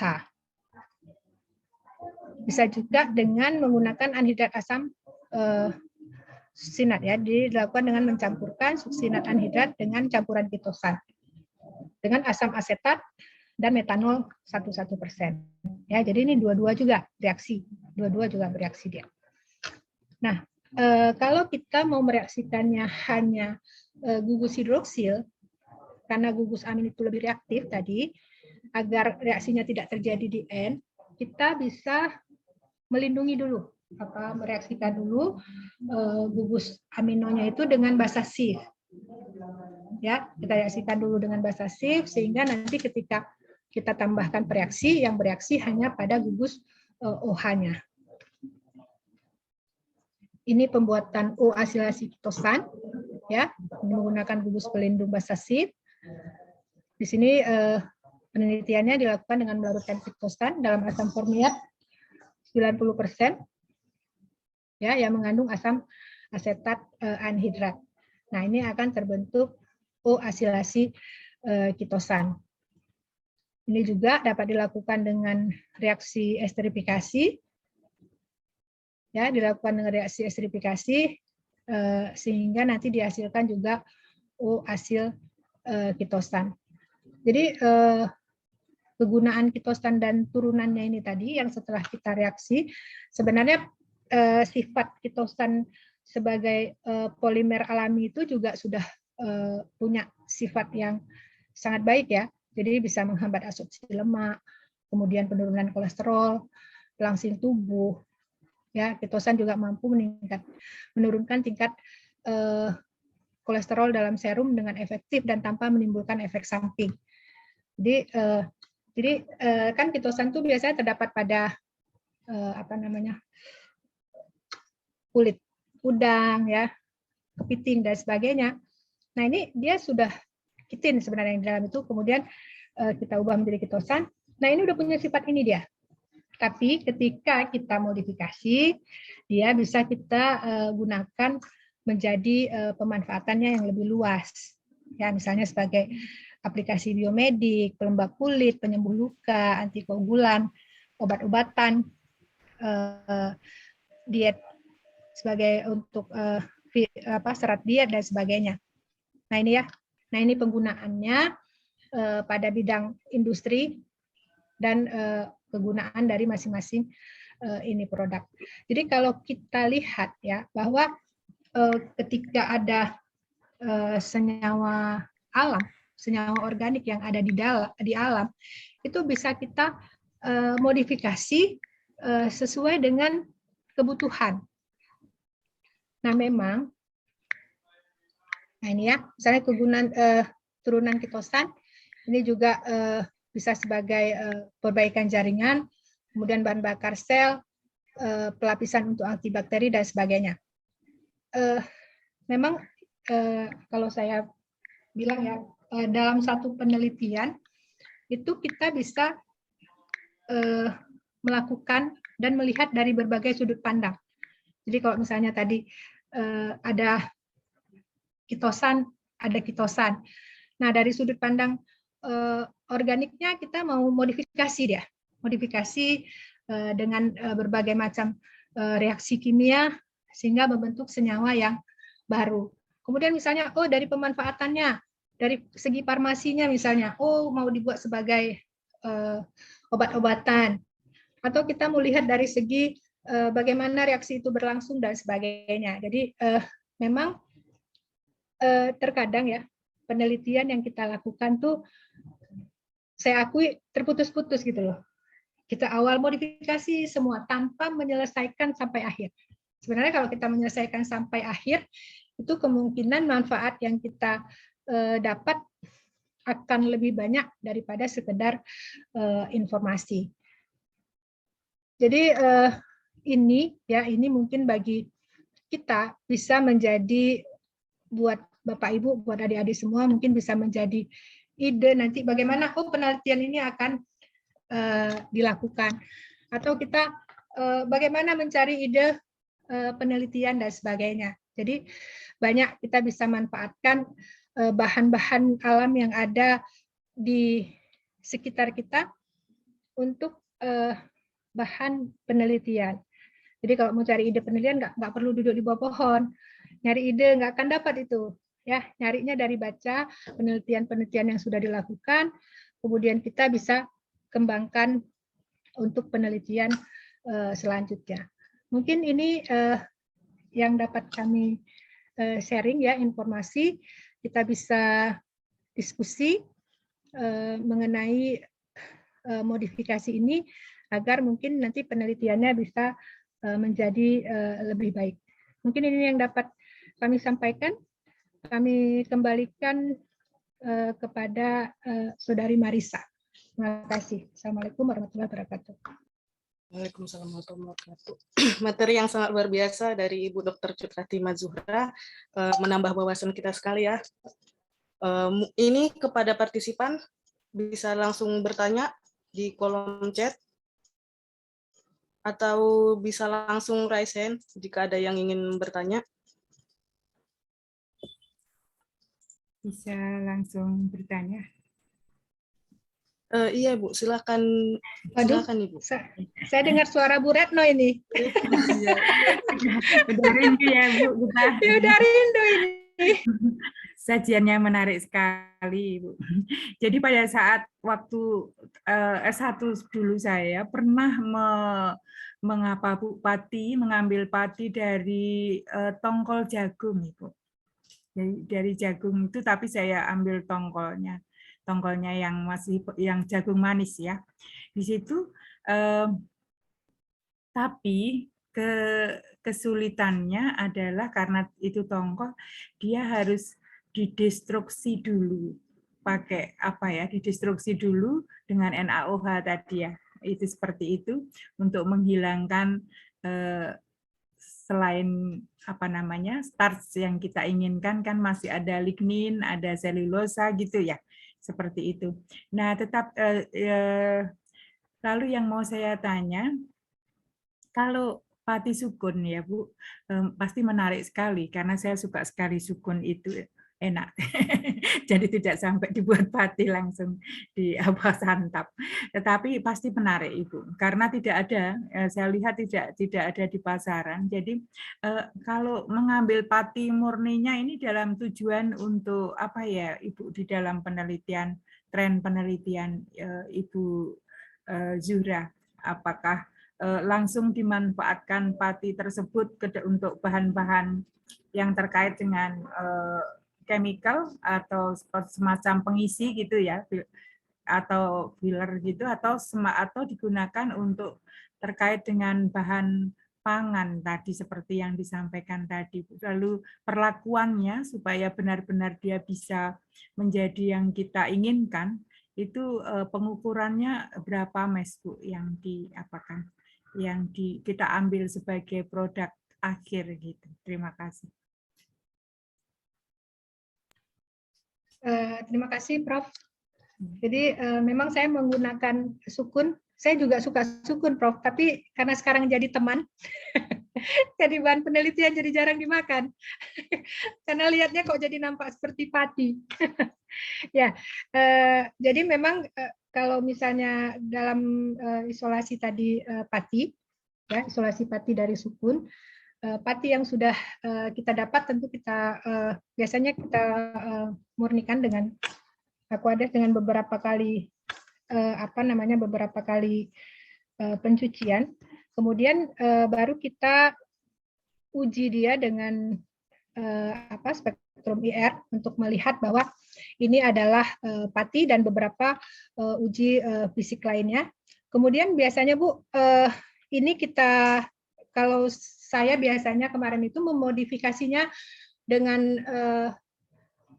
bahan-bahan kimia ya, salah satunya misalnya kemarin kita dengan oksidasi, itu nanti pemanfaatannya akan kita manfaatkan sebagai itu Bu, apa namanya, kapsul itu enkapsulasi, tapi belum sampai pada pengujian. Itu yang tadi saya bilang, memang saya juga termasuk tren yang seperti itu, Bu. Penelitiannya ini modifikasi ini sebagai ini, tapi nggak dibuktikan dia benar-benar bisa bermanfaat sebagai itu. Mungkin nanti kalau dengan adanya kolaborasi kita, itu bisa kita lanjutkan ke penelitian yang lebih bermanfaat, Bu. Jadi memang ketika reaksi ini kita lakukan, ada beberapa uji yang memang harus kita buat agar senyawa-senyawa yang kita dapat ini memang benar, Bu. Itu tergantung kepada sifat yang kita inginkan dari produk yang kita dapat, Bu, tadi. Jadi memang kalau pati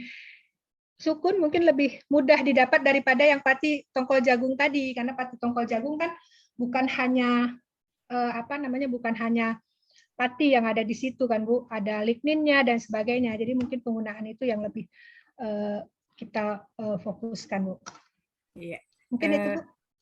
Mungkin bisa kerjasama. Kalau waktu itu saya mesti ke teknologi pertanian, Bu. Ada fakultas TP, itu kan menangani berbagai padi gitu. Jadi jadi saya waktu S1 dulu begitu. Jadi kita kerja ke lab, mereka welcome sekali. Jadi kita boleh mungkin nanti pengembangan untuk penelitian yang lebih besar bisa kerja bersama dengan Fakultas Teknologi Pertanian, Bu. Jadi mereka memang bidangnya seperti itu. Kemudian juga TP ya, teknologi pengolahan itu, terus bisa ke pangan. Jadi kemudian ini bisa kalau ke kimianya lebih bisa kami itu diarahkan ke etanol, Bu. Jadi kita sampai ke potensinya ketika difermentasi, kemudian benar-benar kita tentunya ekstrapolasi ya.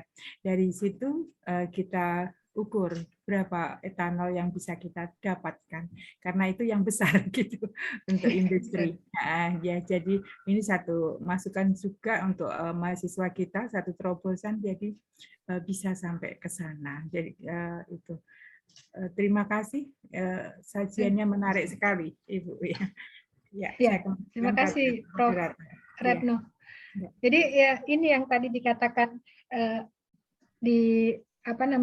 yang tadi saya bilang, kita bisa lihat sudut pandang apa yang akan kita lakukan pada satu bahan ya, satu bahan.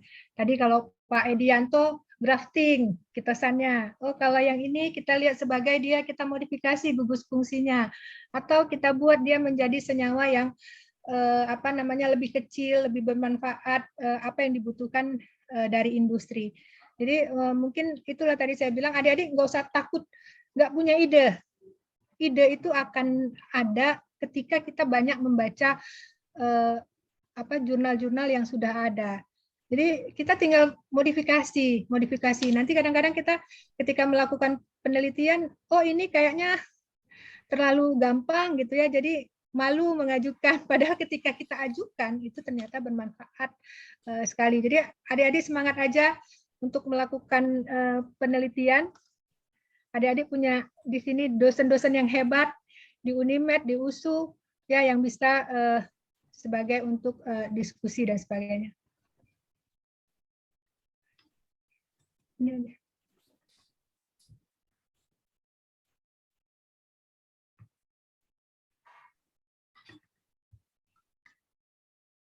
Terima kasih kepada Ibu Fatimah Zuhra yang udah menjawab pertanyaan dari Prof. Retno Dwi Sianti. Ini Bu, ada pertanyaan yang masuk lagi Bu dari Joyce Tumorang dari Unimed. Pertanyaannya, bagaimana hidrasi pati yang diikuti dengan pemasakan pada suhu tinggi serta pendinginannya? Apakah ada perubahan pada strukturnya serta mengakibatkan terbentuknya retrogradasi? Kepada Ibu, kami persilahkan Ibu untuk menjawab pertanyaan dari Joy Situmorang. Ya, baik. Jadi kalau misalnya dengan hidrasi pati ya. Jadi ketika kita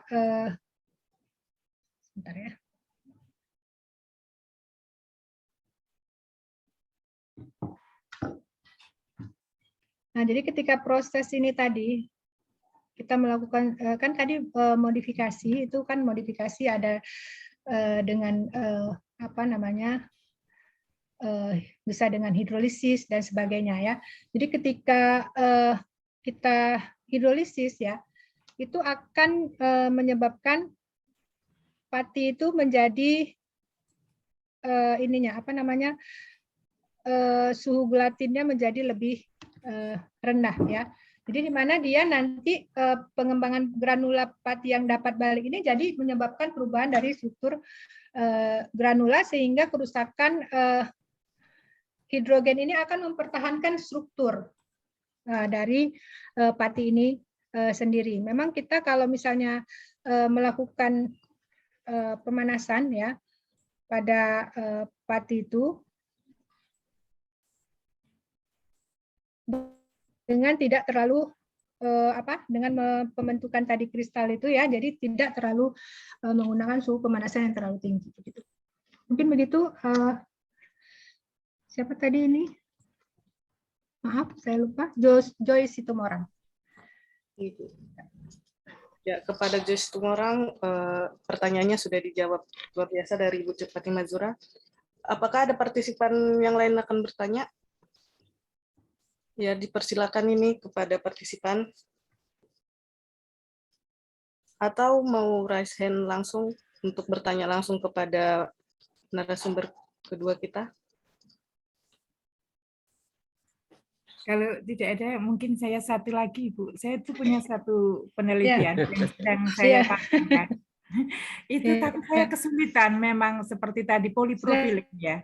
Saya polipropilin ini masih ada Pak Dr. Edianto.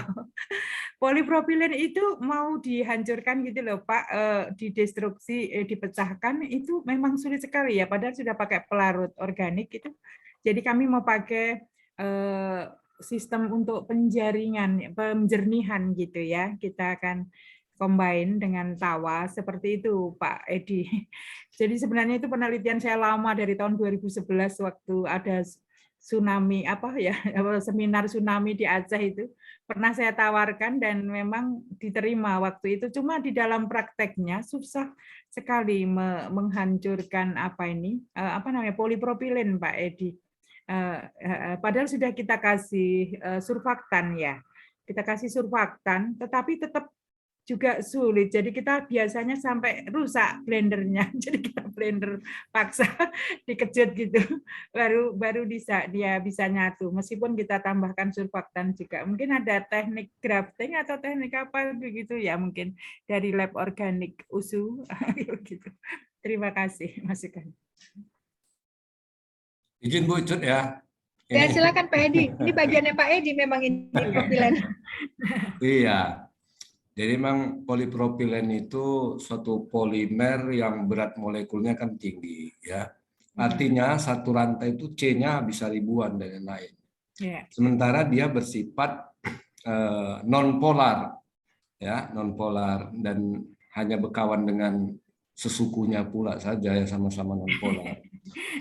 Kalau digunakan untuk katakan aplikasi pemurnian air dan lain-lain, ya tidak bisa menyerap zat-zat yang tidak diinginkan di air. Selama ini kalau dalam penyaringan air itu ada tabung kecil ya, biasanya dalam pemurnian air itu memang ada dipakai polipropilen. Tapi itu nanti digunakan sebagai penyaring porositinya, artinya susunan-susunan antara rantai polipropilen ya diatur porositasnya, paling itulah yang akan digunakan untuk menahan molekul-molekul tertentu, senyawa tertentu pada air yang tidak melewati itu sebagai penyaring. Itu biasanya digunakan dalam proses pemurnian air. Tapi kalau dia digunakan untuk katakanlah menangkap molekulnya ya karena strukturnya itu memang harus dimodifikasi, harus digrafting. Modifikasinya itu polipropilen bisa dikecilkan dulu molekulnya. Nah, saya katakan tadi polipropilen kalau dipanaskan ya atau dioksidasi, didegradasi itu memang menjadi molekul kecil. Tapi tidak cukup itu, hanya molekulnya kecil tapi sifatnya masih sama. Mungkin sebagian sudah teroksidasi, ada gugus-gugus OH dan lain-lain, tapi itu sangat minim sekali. Nah, kalau mau dijadikan katakanlah dia sebagai zat aktifnya untuk menangkap misalnya zat warna pada limbah air atau senyawa-senyawa logam pada air. Polipropilen itu harus digrafting. Nah, termasuklah tadi digrafting dengan misalnya dengan MA, dengan GMA, macam-macam tergantung siapa yang mau kita tugaskan menangkap apa, begitu yang lebih efektif. Jadi kuncinya modifikasi secara fisik, dikecilkan berat molekulnya, dichopping, dipotong-potong, memang akan terjadi namanya reaksi chain reaction, dan ditempelkan molekul tertentu dengan reaksi radikal. Nah, mungkin begitu. Saya pikir bisa secara teori bisa, Bu.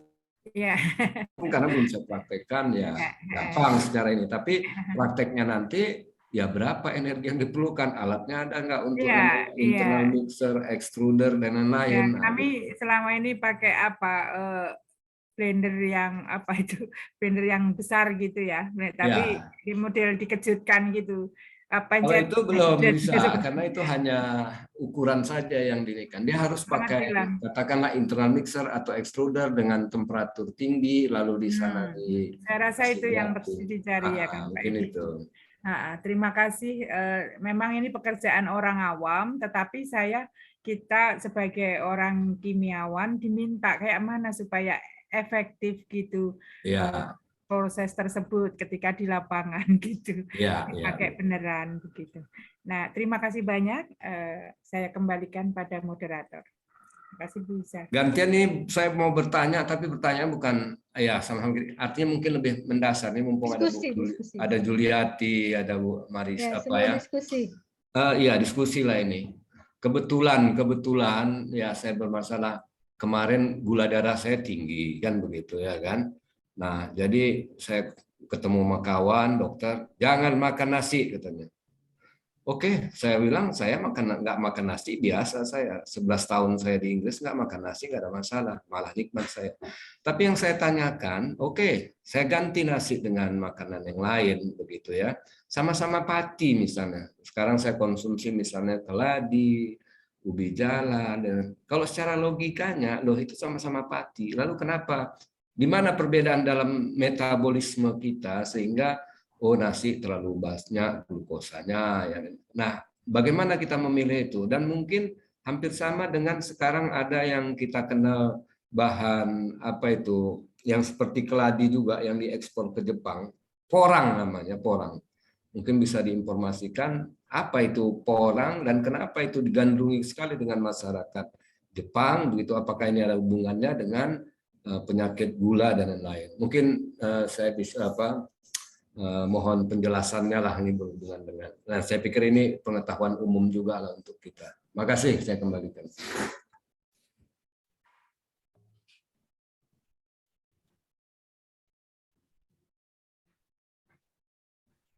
Mana Bu Juliati itu?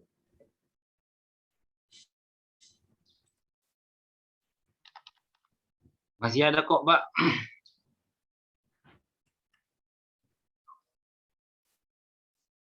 Kalau saya sarankan Pak Edi, yang pertama saya senang dengan kedua pembicara ini, contohnya yang saya punya semua nih. Gluten dan ketosan contohnya. Jadi kedua pembicara nih. Jadi untuk mengurangi kadar gula Pak Edi tadi itu makan aja ketosannya Pak Edi.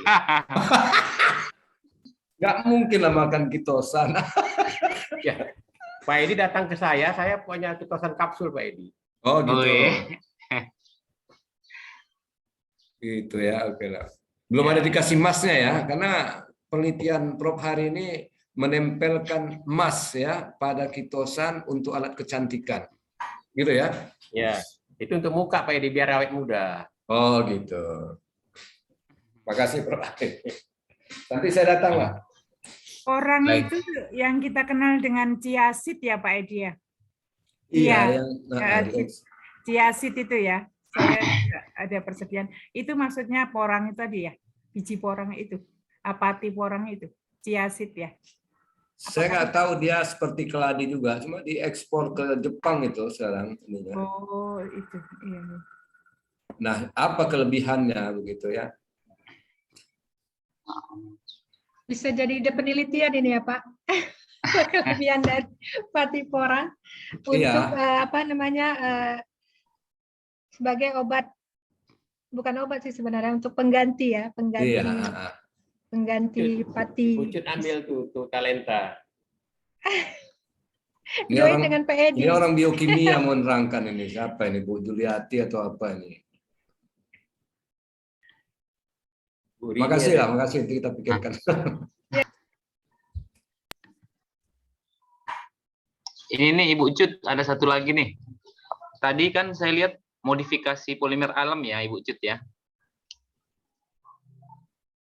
Iya. Jadi kemarin kita kan buat polimer alam selulosa, kita buat jadi fiber ya, fiber selulose ya, fiber selulose. Terus kita blending ya sama polikaprolakton yang dia polar juga. Ada karbonil ya, ada karbonil, terus ada OH, tapi OH-nya cuma satu. Jadi rantainya ada sekitar, hasil polimerisasi kita, polikaprolaktonnya ada sekitar 60 ya pengulangannya, DP-nya, dry polimerisasinya, yang kita sintesis menggunakan katalis ya. Kira-kira Bu, waktu kita blending, kenapa itu agak susah ini ya, berinteraksi. Apakah mungkin perlu kita modifikasi supaya dia lebih, kira-kira kita modifikasi dengan apa itu Bu ininya? Selulosanya gitu, biar lebih mudah bercampur ya. Mungkin bisa ini Pak, sama kayak apa tadi, yang gugus OH-nya kita aktifkan dulu dia. Bisa kita reaksikan dengan NaOH misalnya kan, jadi bukan jadi OH lagi, dia jadi ONA dia kan. Iya, ONA baru nanti kita reaksikan. Jadi tentunya ini juga kan perlu kondisi reaksi yang sesuai ya, agar dia dapat terjadi reaksi gitu Pak. Jadi mungkin bisa salah satunya dengan mereaktifkan dulu gugus OH yang ada pada selulosa itu Pak. Karena kan kalau kita lihat selulosa dengan pati itu kan tidak terlalu sama ya, sama-sama tersusun dari glukosa, hanya beda pada ikatan alfa glikosidiknya dengan beta glikosidik. Mungkin bisa seperti itu Pak, bisa dicoba dengan seperti itu. Terima kasih Bu. Nanti kalau ada waktu saya ke USI nih Bu ya, nanya-nanya itu gitu. Boleh, silakan Pak. silakan. Ini mahasiswanya nih, Marisa nih yang moderatornya. Topiknya itu nih. Saya kembalikan ya ke Marisa ya. Baik, terima kasih Pak untuk pertanyaannya dan diskusi yang sangat luar biasa kali ini.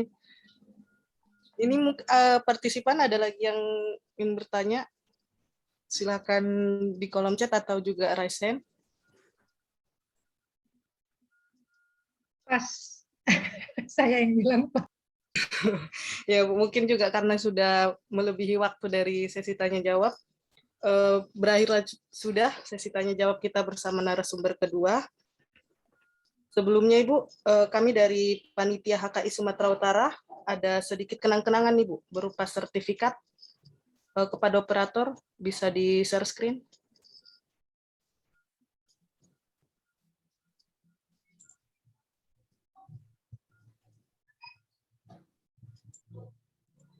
Ini Bu, sertifikat dari Himpunan Kimia Indonesia HKI Sumatera Utara yang sudah di mana Ibu sudah berkenan dan bersedia untuk mengisi acara kuliah umum organik HKI Sumatera Utara kita pada hari ini. Dan ya Bu, operator bisa sekalian didokumentasikan dengan narasumber kedua kita kali ini.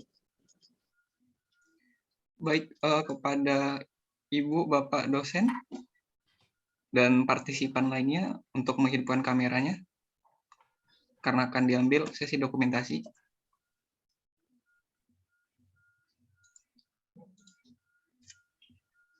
Saya akan hitung mundur.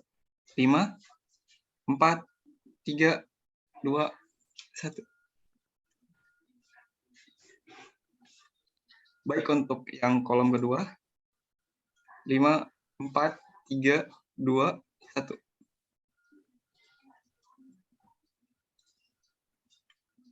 Baik, sudah Bu Moderator. Ya, terima kasih operator. Bu Dr. Cut Fatimah Zuhra MSc, kami juga meminta izin Ibu untuk merekod dari presentasi dari Ibu untuk arsip HKI, Ibu. Mohon izinnya, Bu. Oke. Ya, bisa. Ya, Bu. Terima kasih, Bu. Dengan berakhirnya sesi pemaparan materi